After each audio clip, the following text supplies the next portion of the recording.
நீங்கெல்லாம் லப லப லப லபன்னு பேசுறீங்க, அவர் உட்காந்து எடுத்து அடிப்பார். ஓட்டுக்கு காசு கொடுக்குற அந்த கலாச்சாரத்தை, அந்த கல்ச்சரை அடிச்சு நொறுக்கி இருக்கிறோம். திமுகவோடு எங்களுக்கு கூட்டணி தொடர்கிறதுன்னு சொன்னாரா? அப்படி சொன்னாரா? கூட்டணி இல்ல அப்படி தாவேகா மந்திரி சபையில் இருக்கிறாங்களா இல்லையா? கூட்டணி மந்திரி சபையில் இருக்கிறாரு. இப்போ எங்கள் தலைமையில் ஒரு கூட்டணி அமையுது, அந்த கூட்டணிக்கு பேர் வைக்க போறாங்க, அவ்வளவுதான். அதுல வீசிக்க இடம் பெறுமா? அவங்க அவ்வளோ அன்னைக்கு கூட தீநகரில் கூட தூய்மை பணியாளர்களும் அப்படியே கட்டி பிடிச்சிக்கினாரு. என்னங்க எங்களெல்லாம் வந்து அடிச்சு தள்ளினானுங்க, தள்ளி விட்டாங்க, கொலப்போ அப்படின்னானுங்க. இவர் என்னங்க அப்படியே எங்களை பிடி, நாங்கள் அந்த யூனிஃபார்மோடு இருக்கிறாங்க, எங்களை அப்படியே கட்டி பிடிக்கிறாரு. இந்த குஷியானது நீங்கள் அவர்கிட்ட அந்த பந்தாவே எதிர்பார்க்க முடியாது. அவர் சாதாரணமாக இருப்பார், எளிமையாக இருப்பார், உட்காந்துங்கன்னா ரொம்ப நேரம். அவர் ரொம்ப நேரம் உட்காந்து நான் பார்த்ததே கிடையாது. எனர்ஜி எப்படி சார், எப்படி என்னாலே புரிஞ்சுக்க முடியாதுங்க. ஒரு தடவை சட்டுன்னு மீண்டும் மேலே ஏறுறாங்க. எப்பா நீ யாருன்னா ஏறி சொல்லிட்டு நான் கீழே உட்காந்தேன். இதுக்கு மேல என்னால உங்க கூட ஓடி வர முடியல, நான் கீழே உட்காந்துட்டேன். உங்களை விட 1000 மடங்கு அரசியலிலே சாணக்கியத்தனம் உள்ளவர் தளபதி. இந்த திருட்டு திமுக ஆட்சியை வச்சுக்கிட்டு ஊரடிச்சு ஒலையில போட்டு எடப்பாடி பழனிசாமி வந்து பாவம், அவரு நான் என்ன பேச, அவர் ரொம்ப பித்து பிடிச்ச அப்படிங்கிறார் எடப்பாடி பழனிசாமி. நான் என்ன சொல்றேன், தாவேக்கா 5 ஆண்டுகள் ஆட்சி நீடிக்காது, கூட இருக்கிறவங்கள கவுத்துருவாங்கன்னு அவர் சொல்றதெல்லாம் இருக்கட்டும் ஒரு பக்கம். நான் சொல்றேன், முதல்ல உங்க கட்சியை காப்பாத்தி, அனைத்து இந்த அண்ணா திராவிட முன்னேற்ற கழகம் என்கிற மிகப்பெரிய மக்கள் இயக்கத்தை நீ நாசப்படுத்திட்ட. திமுக ஆட்சியில நீங்க யாருக்கெல்லாம் வேலை கொடுத்தீங்கன்னு எனக்கு தெரிஞ்ச வரையும் சொல்லட்டுமா?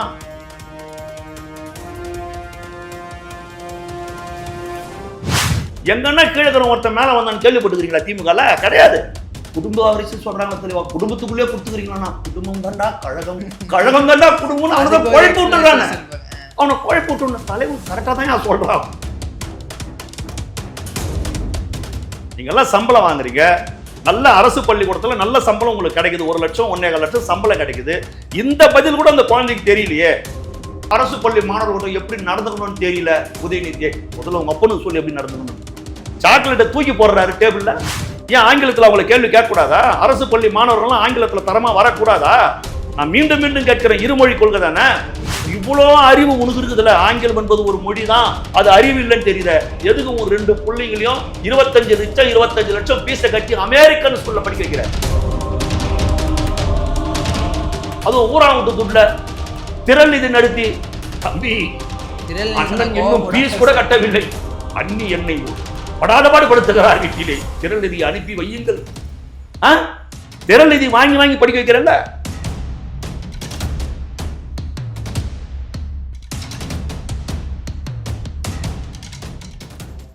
சித்திரைவன் மீடியா நேயர்களுக்கு வணக்கம். இன்று நம்முடைய தாவேக்கான ஓட்டே ஜெயக்குமார் சார் தான் இணைஞ்சிருக்காரு. வணக்கம் சார். வணக்கம். இந்த ரீல்ஸ் பற்றி நிறைய விமர்சனங்கள் வந்தால் கூட ஒரு சில ரீல்ஸ் எல்லாம் வந்து நம்ம பாரு இப்படி இருக்காங்களே அப்படின்ற மாதிரி இருக்குது சார். அதில் ஒரு ரீல் வந்து அமைச்சர் புசி ஆனந்தோட ரீல், அந்த கூலி தொழிலாளர்களை போயிட்டு அந்த வேலை செய்கிறவங்ககிட்ட போய் அவங்க பார்த்து பேசுறது எல்லாமே அவ்வளோ நெகிழ்ச்சியாக இருந்துச்சு. அவங்களே சொல்ல எந்த ஒரு மினிஸ்டர் இவ்வளோலாம் எங்ககிட்ட வந்து கிடையாது. அவங்களோட தரையில் உட்காந்து பேசுறாரு, அவங்களோட நல்லா சகஜமா பழகிறாரு. அவங்க அவ்வளோ அன்னைக்கு கூட தீநகரில் கூட தூய்மை பணியாளர்களும் அப்படியே கட்டி பிடிச்சிக்கினாரு. என்னங்க எங்களெல்லாம் வந்து அடிச்சு தள்ளினானுங்க, இப்படி தள்ளி விட்டாங்க, கொலப்போ அப்படின்னானுங்க. இவர் என்னங்க அப்படியே எங்களை பிடி, நாங்கள் அந்த யூனிஃபார்மோடு இருக்கிறாங்க, எங்களை அப்படியே கட்டி பிடிக்கிறாருங்க. இந்த புஷியானது இவ்வளோ ஒரு நெருக்கமாக இருக்கிறார், எல்லாரோட நெருக்கமாக இருக்கிறார். அப்படியே அவங்க இதெல்லாம் கொடுத்தா வாங்கி சாப்பிட்றாரு. அவரோட எல்லாம் மக்கள் பாராட்டுறாங்களா புஷியானந்த? எவ்வளோ மக்கள்லாம் பாராட்டுறாங்களா? இவ்வளோ நேர்மையாக இவ்வளோ ஒரு எளிமையாக ஒரு மனிதர் வந்து சாதாரணமாக 2 வீலரில் டபுள்ஸ் போகிறாரு. அந்த மொத்தம் பூந்து விளையாடி நிற்கிறார். எல்லா மாவட்டங்களில், கிராமங்கள் ஒன்று எல்லா இடத்துக்கும் போய் நிற்கிறார். எல்லா இடத்துக்கும் போய் மக்களுடைய குறைகளை நேரடியாக கேட்குறாரு. தளபதி சொல்லியிருக்காரு, நேரடியாக போய் பேசுங்க. நேரடியாக கேட்குறாரு, நேரடியாக பேசுகிறாரு. புரியுதுங்களா? எப்பவுமே பொதுவாகவே புஷியானந்த கிட்ட அண்ணாங்க அவர்கிட்ட வந்து நீங்கள் அவர்கிட்ட அந்த பந்தாவே எதிர்பார்க்க முடியாது. அவர் சாதாரணமாக இருப்பார், எளிமையாக இருப்பார், உட்காந்துங்கன்னா ரொம்ப நேரம். அவர் ரொம்ப நேரம் உட்காந்து நான் பார்த்ததே கிடையாது. மணிக்கணக்கில் நிற்பார், மக்கள்கிட்ட மணிக்கணக்கில் நிற்பார், மணிக்கணக்கில் மனு வாங்குவார். அவர் எங்கன்னா திரும்பினா நாங்கள் வேணா சட்டுனோட சோப்பால உட்காருவோம், கால் வலி தாங்க முடியாது. ஐயோ நிற்கவே முடியாது, அவருக்கு யூக்கில் நிற்கவே முடியாது. மணிக்கணக்கில் வாங்குவார். அவ்வளோ கால் வலிக்கு திடீர்னு கடக்கடன்னு படியாரிங்க கீழே போவார். அப்பா கீழே போயிட்டாருப்பா, கார் தான்ப்பா ஏற போறான்னு நினைப்போம். கீழே போன உடனே டக்குன்னு மறுபடியும் படியாரின்னு ஆபீஸுக்கு போறேன்னு உடனே பின்னேறுவார். எனர்ஜி எப்படி சார், எப்படி என்னாலே புரிஞ்சுக்க முடியாதுங்க. ஒரு தடவை சட்டுன்னு மீண்டும் மேலே ஏறுறாங்க. எப்பா நீ யாருன்னா ஏறிக்கன்னு சொல்லிட்டு நான் கீழே உட்காந்துட்டேன். அவர் எனர்ஜில மேட்ச் பண்ண, இதுக்கு மேல என்னால உங்க கூட ஓடி வர முடியல, நான் கீழே உட்காந்துட்டேன். அந்த அளவுக்கு எனர்ஜிங்க, அந்த அளவுக்கு எனர்ஜி, அந்த அளவுக்கு ஒரு எளிமையான மனுஷன், சாதாரணமா இருப்பாரு, பியூர் வெஜிடேரியன். Pure vegetarian. ஒரு அதுதான் அவருடைய ஆரோக்கியத்துக்கு காரணமா தெரியாது. பியூர் வெஜிடேரியன், நல்ல தெய்வ பக்தி, ரொம்ப தெய்வ பக்தி. 2 பக்தி அவர்கிட்ட, தெய்வ பக்தி, தளபதி பக்தி, 2 பக்தி. அவர் ரெண்டுமே ஆமா, அவருடைய மூச்சு, நாடி, நரம்பு, ரத்தம், நாளம் அத்தனையும் அவருக்கு தளபதி தளபதி தளபதி தளபதி தளபதி. அதையே தான் பேசி நிற்பாரு, அதையே தான் சொல்லி நிற்பாரு, அதையே தான் பேசி நிற்பாரு. எனக்கு ஓட்டு, அவர் கூட்டங்களே அதுதான் கேட்பாரு, எனக்கு வெள்ளங்க இந்த ஓட்டு, ஏன் என்னை பார்த்து போட்டானா? நான் 4 முறை தான் நம்ம ஓட்டே காட்டேன் தீநகர்ல, எனக்கு எப்படி ஓட்டு போட்டான்? எனக்காக இந்த ஓட்டு போடலங்க, தளபதிக்காக ஓட்டு போட்டாங்க. தமிழ்நாடு பூரா விழுந்த ஓட்டு அத்தனையும் தளபதி முகத்துக்காக விழுந்த ஓட்டு, விசில் சின்னத்துக்கு விழுந்த ஓட்டு, தளபதி முகத்துக்காக விழுந்த ஓட்டுன்றத ரொம்ப தெளிவா பேசுவார். வர்ற ஒருத்தர்கிட்ட சொல்லுவாரு, ஏன்னா உங்களுக்கு அந்த எண்ணம் வந்துடக்கூடாது, நான் எம்எல்ஏ நம்மளுக்கு ஓட்டு போடல, தளபதிக்கு போட்டாங்க. நம்ம வேட்பாளர் முகமே தெரியாது ஜனங்க ஓட்டு போட்டாங்கன்னா யாருக்கு போட்ட ஓட்டு?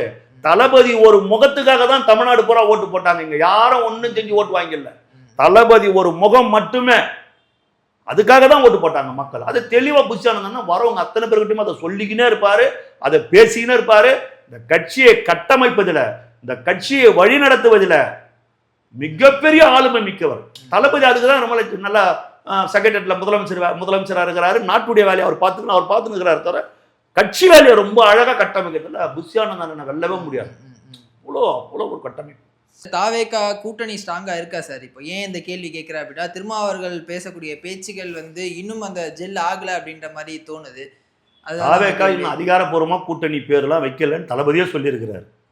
அதுக்கான வேலைப்பாடுகள் நடந்துட்டு இருக்குது, விரைவில் சொல்லுவோம்னு தளபதி சொல்லியிருக்காரு. அவருடைய கருத்து, இந்த அமைச்சரவை ஸ்ட்ராங்கா இருக்குது, தமிழக வெற்றி கழகத்துடைய அமைச்சரவை ஸ்ட்ராங்கா இருக்குது. அந்த கூட்டணி அமைச்சரவைக்கு ஒரு பிரச்சனையும் கிடையாது, ஒரு வில்லமும் கிடையாது. 5 ஆண்டுகள் முழுமையா அந்த ஆட்சி நீடிக்கும். புரியுதுங்களா? யார் என்ன கனவு கண்டாலும் அது நடக்காது. உங்களை விட 1000 மடங்கு அரசியலிலே சாணக்கியத்தனம் உள்ளவர் தளபதி. நீங்க அது தெரிஞ்சுன்னு இருப்பீங்க இந்த தேர்தலையே. புரியுதுங்களா? நீங்க எல்லாம் லப லப லப லபன்னு பேசுறீங்க, அவர் உக்காஞ்சத்துல இருந்து அடிப்பார். சரிங்களா? அதனால 5 ஆண்டுகள் அந்த ஆட்சி நீடிக்கும். இந்த கூட்டணி ஆட்சி 5 ஆண்டுகளுக்கு ஒரு பிரச்சனை இல்லாத போகும். திருமாவளவன் வந்து ஒன்றும் தப்பா ஒரு வார்த்தையோட சொல்லலையே.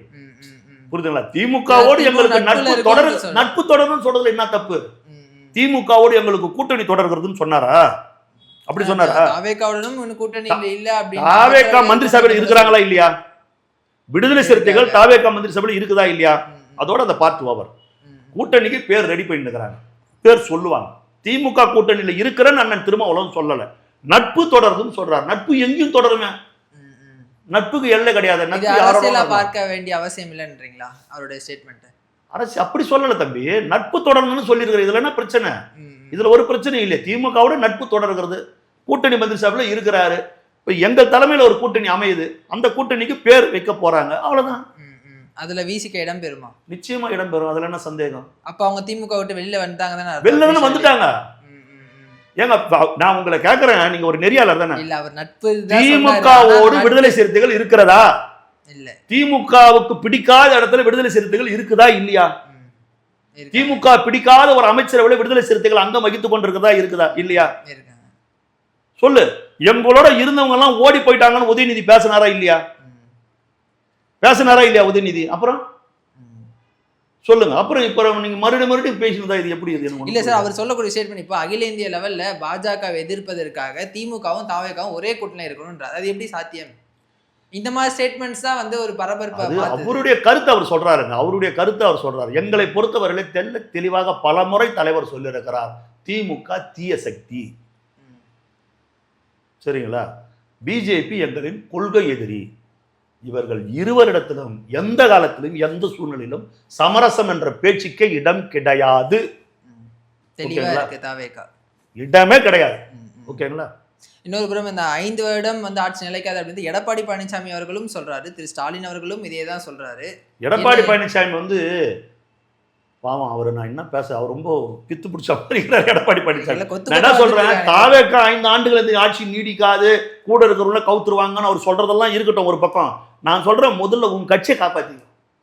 இல்லையே சார், வந்துட்டாங்களே. அப்புறம் நீங்களே சொல்றீங்க கட்சியே இல்லைன்றீங்க, உங்ககிட்ட ஆளே கிடையாது. நீங்க எந்த ஒரு ஆய்வு போட்டு உங்க தலைமுகத்துல வச்சாலும் 300 பேர் வர வேண்டிய இடத்துக்கு 30 பேர் தான் வரான். யாருக்குமே உங்க முகத்தை பார்க்கவே பிடிக்கல. அனைத்திந்த அண்ணா திராவிட முன்னேற்ற கழகம் என்னுகிற மிகப்பெரிய மக்கள் இயக்கத்தை நீ நாசப்படுத்திட்ட. குரங்கு கையில கட்ச பூமாலை மாதிரி இப்பேற்பட்ட மக்கள் இயக்கம் இன்றைக்கு எடப்பாடி பழனிசாமியின் கரங்களிலே சிக்கி சின்னாபின்னமாகி கொண்டிருக்கிறது. புரியுதா? புரட்சித் தலைவர் எம்ஜிஆருக்கு தீய சக்தி என்று சொன்ன திமுகவோடு, புரட்சித் தலைவர் அம்மா தீய சக்தி என்ற திமுகவோடு என்றைக்கு கூட்டணி என்ற பேச்சு வந்து விட்டதோ அன்னைக்கு அது எல்லாம் முடிஞ்சு போச்சு. உங்கள் ஆட்கள் எல்லாம் வெளியேறி தமிழக வெற்றி கழகத்துல சாரையா வந்துருக்கிறாங்க. சரிங்களா? அதனால அந்த வயிற்றரசின் காரணமா அவர் பேசதான் செய்வாரு. அதெல்லாம் அவர் பேசினா அதுக்கெல்லாம் வேண்டாம், விடுங்க. திமுக ஆட்சியில் நீங்க யாருக்கெல்லாம் வேலை கொடுத்தீங்கன்னு எனக்கு தெரிஞ்ச வரையும் சொல்லட்டுமா? மந்திரி மச்சானு கொடுத்துருக்கிறீங்க, ஒரு மந்திரியுடைய பெரிய மச்சானு கொடுத்துருக்கிறீங்க, அதே மந்திரியுடைய சின்ன மச்சானு கொடுத்துருக்கிறீங்க, அதே மந்திரியுடைய நடு மச்சானு கொடுத்துருக்கிறீங்க, அதே மந்திரியுடைய மச்சன்சிக்கு கொடுத்துருக்கிறீங்க. ஒரு மந்திரி உங்க அப்பா விட்டு சொத்தாடா? ஏண்டா கவர்மெண்ட்னா அவங்க அப்பா விட்டு சொத்தா? சொல்லு, எப்படி எடுத்து கொடுத்தீங்க? நாங்களாவது பாவம் அப்பாவிகள் பாதிக்கப்பட்டு அரசியல் சதிக்கு பலியாகி மாண்டு மடிஞ்சு போனாங்களே, அவங்க குடும்பத்துக்கு கொடுக்கணும்னு யோசிக்கிறார் எங்க தளபதி. நீங்க யாரு கொடுத்துருக்கிறீங்க? சொல்லுங்க. பொண்ணு கொடுத்தது, பொண்ணு எடுத்தது உன் சொந்தக்கார. கட்சிக்காரனுக்கு கொடுக்க மாட்டானுங்க, சொந்தக்காரங்க. கட்சிக்காரனுக்களை திமுக கொடுக்க மாட்டான். அவ்வளவு என்ன வராதுங்க. பாவங்க, அவன் காலம் பூரா கலைஞர் வாழ்க கலைஞர் வாழ்க அவன் நடுத்தரில் நிக்கிறாங்க. அதெல்லாம் செய்ய மாட்டானுங்க. அவனுங்க குடும்பத்துக்குள்ளேயே அவனுங்க பொண்ணு கொடுத்தது, பொண்ணு எடுத்தது, சொந்தம் பந்தம் மாமா மச்சான் அவங்க டீமுக்குள்ளேயே கொடுத்துவாங்களே தவிர இவன் பாவம் காலம் பூரா கஷ்டப்பட வேண்டியதான். கீழே எங்கன்னா கீழே இருக்கிற ஒருத்தன் மேல வந்தான்னு கேள்விப்பட்டுக்கிறீங்களா? திமுகல கிடையாது. பல கோடி ஓணும் ஒரு எம்எல்ஏ நிக்கணும்னா, பல கோடி ஓணும் எம்எல்ஏ ஆகணும்னா, கவுன்சிலர் ஆகணும்னா, எம்பி ஆகணும்னா திமுக.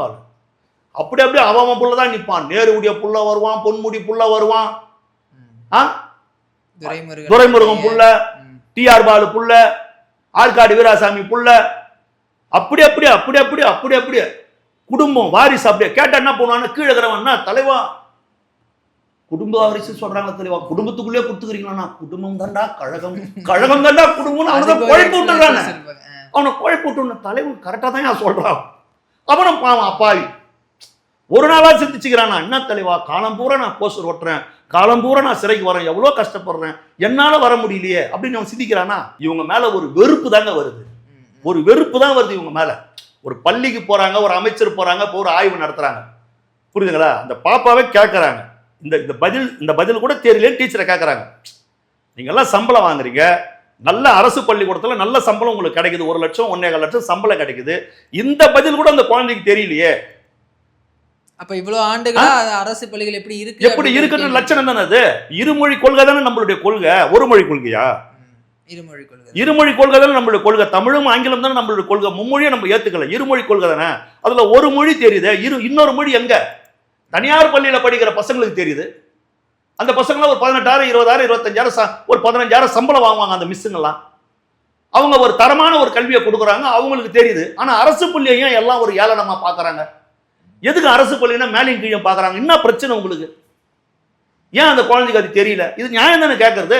அந்த அம்மாவும் சொல்றாங்களா, அந்த அமைச்சரும் சொல்றாங்க, அமைச்சர் நான் பரம்பரை பெருமையா ஜமீன் குடும்பத்துல பிறந்தேன், நான் மிகப்பெரிய அமெரிக்கன் கான்வென்ட்ல படிச்சேன் சொன்னாங்க. அந்த அம்மா இல்லையே, அரசு பள்ளியில படிச்சு வந்தவங்க தான் சொன்னாங்க. சொல்ல சின்ன வயசுலயே தன்னுடைய பேரண்ட்ஸ் அந்த இது இழந்துட்டு, ஒருத்தர் இழந்துட்டு அந்த அம்மா வந்து அரசு பள்ளியில படிச்சு தமிழ் மீடியத்துல படிச்சு படிப்படியாக தானே வந்திருக்கிறாங்க. அவங்கள ஒரு ரோல் மாடலான அந்த பசங்க எடுத்துக்கணும். நம்மள மாதிரி இவங்க அரசு பள்ளியில படிச்சிருக்கிறாங்க, நம்மள மாதிரி தமிழ் மீடியத்துல படிச்சிருக்கிறாங்க, நம்மள மாதிரி இவங்க கஷ்டப்பட்டு நின்று இருக்கிறாங்க. அந்த வைராக்கியம் அவங்களை இன்னைக்கு எங்கேயோ கொண்டு போய் நிறுத்திருக்குது. அந்த வைராக்கியம் தானேங்க. அதை தானே அமைச்சர் ராஜ்மோகன் சொல்றாரு.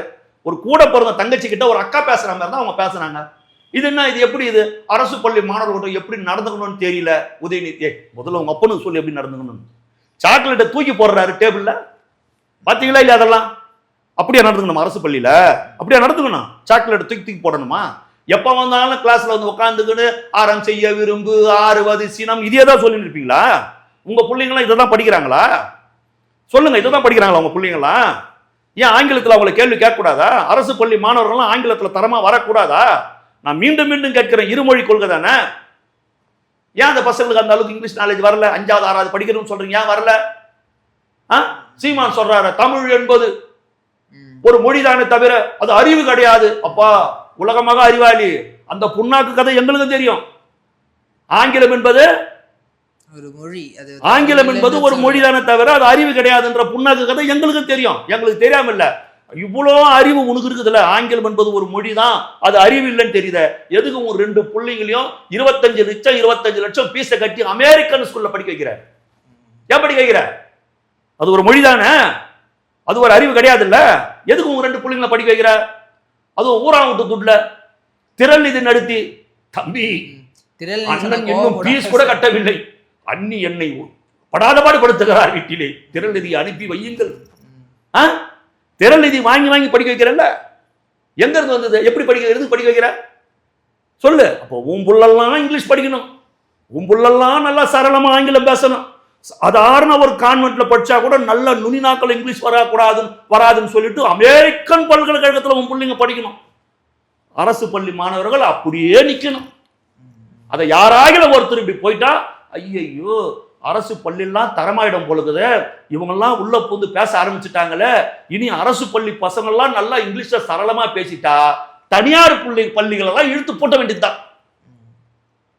அந்த பயம் தானே அவங்களுக்கு. ஆமா, அரசு பள்ளிகள் தரமாய் போச்சு, அரசு பள்ளி மாணவர்கள்லாம் ஓகோன்னு இங்கிலீஷ் பேசுறாங்க, நல்லா சரளமாகுதுன்னு ஏன் பேரண்ட்ஸ் பாவம். ஏங்க வசதி உள்ளவன் தனியார் பள்ளிக்கூடத்தில் படிக்க வைக்கணும், ஒன்றும் பிரச்சனை கிடையாது. ஆனா சாதாரண ஒரு ஏழைப்பாழ, ஒரு கூலி வேலை செய்பவன், ஒரு ஆட்டோ ஓட்டுறவன், ஒரு பெயிண்ட் அடிக்கிற ஒரு பணி செய்கிறவன் எல்லாம் தானே அவங்க பிள்ளைங்களை ஒரு கான்வென்ட் சேர்க்கிற நிலைமை இருக்குது. அரசு பள்ளிக்கூடம் சரியா இல்லையேன்னு சொல்லுங்க. அதை தானே சீர்திருத்தத்துக்கு இவங்க பாடுபட்டுங்கிறாங்க. 50 நாள்ல இவ்வளவு தானே பண்ண முடியும். இந்த கவர்மெண்ட் வந்து நான் 3 வருஷம் 5 வருஷம் ஆயிடுச்சு, இவ்வளவு தானே செய்ய முடியும். அப்ப போய் கேட்கறாங்க, ஆய்வுக்கே போகக்கூடாது, உள்ளவே நுழையக்கூடாது, அந்த பசங்க அப்படியே தான் இருக்கணும். எப்படி இதை ஏத்துக்கிறது? உடனே அதுக்கு அப்படியே வக்காலத்து வாங்குறீங்களா? சொல்லுங்க, எந்த விதத்தில் நியாயம் அது? அடுத்தடுத்த நிகழ்வை தொடர்ந்து பேசுறேன் சார். தகவல் குமார். ரொம்ப நன்றி தம்பி.